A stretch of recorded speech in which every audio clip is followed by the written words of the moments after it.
I had this moment at 25 years old where I could actually afford to go and take a risk. Right. Didn't have a wife or kids, didn't have a mortgage to pay, had a bit of money in the bank. And I think probably one of the things that's been with me my whole life is, for good reason or not, I've always backed myself. Right. And I had a friend at the time who was working for a company that basically had gone bust, and he'd just got married. Right. And we were having dinner together at his flat. And he said, do you want to come out for a cigarette?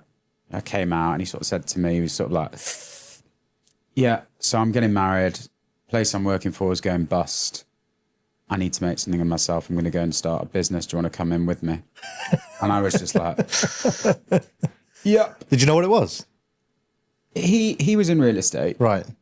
And at that time, like anyone you looked at who had done well in real estate. Yeah, yeah. I was in finance.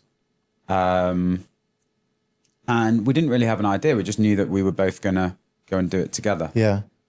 And we basically set up a company, and the intention was to go and buy property and trade it.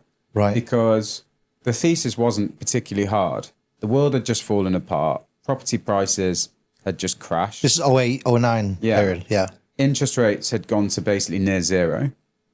And so it didn't take sort of a world leading economist to understand that now was a cheap time to buy. There was cheap money. There'll be a reflation. You know, things will go back up in value. And so we backed ourselves. We ran around. We found deals. It was quite easy. Everybody was selling everything. Yeah. And then we took those deals to investors, you know, sort of ran around meeting people. And in fact, we had so many meetings going in every day. We decided to buy Vespa mopeds because you could reduce your travel time from meeting to meeting. And I think back then in Westminster, you could park for about 20p or something. So we were zipping around the whole time. Those are the days, right? Those were the days. And every investor we saw just laughed us out of the room. Did they really? They were like, you're 25. We've all just been absolutely battered by this credit crunch. But you were just sourcing deals at the time and taking a referral fee. No. We were saying like we want to raise capital and buy these. Oh, you wanted to buy it on? Okay, I'm with you. So we had to pivot a bit.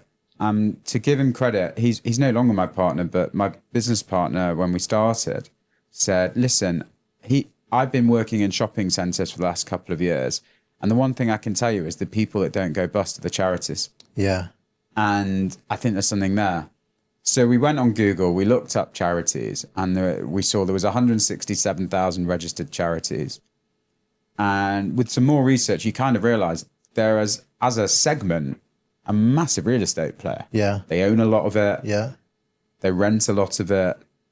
You know, this encapsulates the churches, the schools. But even like Oxfam, I think at the time had 400 shops. And what we realized was because they were so strong financially, the charities, they had leverage. And so we basically said, right, we're going to specialize in charity real estate. Very few of these charities had real estate people in their organizational structures.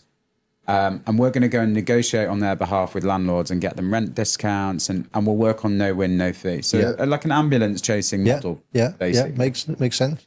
And we called the business Third Sector Property, the third sector being the charity sector. Gotcha. Hence TSP, Third Sector Property. I'm with you now. I'm with you. And the idea was, let's just make fees while we work out how to raise some capital to do a deal. And basically, within the first year, we scored Barnardo's, which for us was like scoring Man United or Liverpool. And the guy that gave us the instruction was a gentleman called Rodney Eborn. And I remember him saying to us, you're going to work for me for very little, and you're going to work very hard. But when you tell everyone else that you're working for us, more business will come. Yeah. And he was correct. And basically, the long and the short of it is, by year 3, our business was on a roll. Right. We had lots of clients. We were starting to get property management clients, professional advisory. We'd started to hire chartered surveyors. We'd started the early stages of becoming a proper company. Yeah. And we had some money. And we saw a deal in Clerkenwell called Pear Tree Court. And it was on with Lambert Smith Hamptons. And this was probably 2012, something like that. So the market was still suffering. Yeah. And it was on with the receivers at Lambert Smith Hampton. And We just knew it was cheap.